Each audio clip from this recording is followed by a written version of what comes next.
Song విన్నాక girls భయపడతారు కదా సార్ మ్యారేజ్ అంటే, సో అలాంటి గర్ల్స్కి మీరు ఎలాంటి అడ్వైస్ ఇవ్వాలనుకుంటున్నారు? That's a really good question. I loved her question. ఈ సాంగ్ విని చాలా మంది అమ్మాయిలు భయపడతారు కదా, సో ఆ భయపడే అమ్మాయిలకి మీరు ఎలాంటి అడ్వైస్ ఇద్దాం అనుకుంటున్నారు? అంటే ఆల్రెడీ భయపడుతున్నాం సార్. పెళ్లి అంటే ఇలా ఉంటదా అని కొంచెం భయం వేస్తుంది కదా ఈ లిరిక్స్ విన్న తర్వాత, సో అలాంటి అమ్మాయిలకి ఎలాంటి అడ్వైస్ ఇస్తారు? ఆల్రెడీ రాయిస్తున్నాను ఇంకొక లిరిక్స్, ఇంకొక సాంగ్ టోటల్గా ఉల్టాగా. ఈ సాంగ్ టోటల్ ఒక ఫన్. అందరికీ తెలుసు 100% ఇలా ఉండదు అని, ప్రతి ఒక్కరికి తెలుసు. ఎంతోమంది వైఫ్ని పెళ్ళయిన తర్వాత కూడా వైఫ్ని చూస్తేనే భయపడుతుంటారు బాబు. మీ ఇంట్లో మీ నాన్న భయపడతారా? భయపడినట్టు నటిస్తారు. నాకు ఆ సాంగ్ ఎలా అనిపించింది అంటే క్యూట్గా అనిపించింది. అంటే చిన్న చిన్న గొడవలు కూడా అది కూడా లవ్వే, రావే పోవే అనడం. That's a nice perspective. మనకి సపోర్టింగ్ గా ఉంది ఇది. యాక్చువల్లీ ఒక క్లోజ్నెస్ వచ్చిన తర్వాత ఆ రావే అనేది కొంచెం ఇంకా కంఫర్ట్ జోన్ పెరిగే కొద్దీ ఆ వాయిస్ కూడా రేజ్ అవ్వచ్చు సార్. చూడండి వాళ్ళ ఇంట్లో ఏం జరుగుతుంది. నేను 10% సార్. 10%?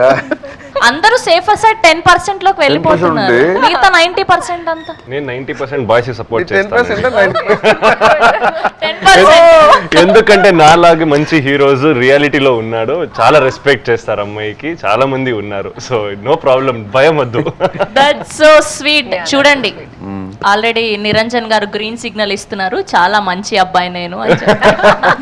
యాక్చువల్లీ ఇప్పుడు కొంచెం రివర్స్ కూడా నడుస్తుంది. యాక్చువల్లీ వాయిస్ భయపడే స్టేజ్ లో అలా లేదు, ఇప్పుడే ఆన్సర్ వచ్చింది కదా, నటిస్తారు అంతే, కానీ వాళ్ళు చేసేవి చేస్తూనే ఉంటారు. పాప అమ్మాయిలు అస్సలు నటించరు. అయ్యో పాపం. Natural artist. Hi sir, I'm Lakshitha. So ఈ సాంగ్ మీ మూవీలో తీయడానికి రీజన్ ఏంటి? లైక్ మూవీకి ఏదన్నా రిలేట్ అవుతుందా? ఎందుకంటే యాక్చువల్లీ సిచ్యువేషన్ అలా ఉంటుంది. వాళ్ళ ఫ్రెండ్ సంగీత్ లోనే ఈ పాట పాడుతుంది heroine. She has guts, no? Trying to break the marriage. So అందరూ అక్కడ ఉన్న ఫ్యామిలీస్ అంతా, ఆంటీస్ అంతా వచ్చి అవును కరెక్టే మాకు ఇట్లాగే అయ్యండి లైఫ్ లో. Experience.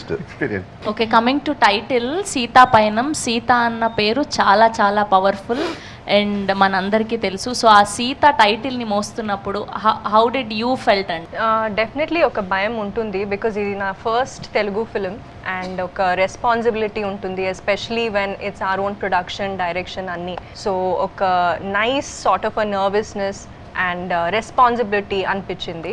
But at the same time మనం ఆల్రెడీ టైటిల్ వచ్చి ఒక after we finished 60-70% of the film అయిన తర్వాత టైటిల్ డిసైడ్ అయింది. సో అప్పుడు మనం when we went back and saw scenes చూసినప్పుడు చాలా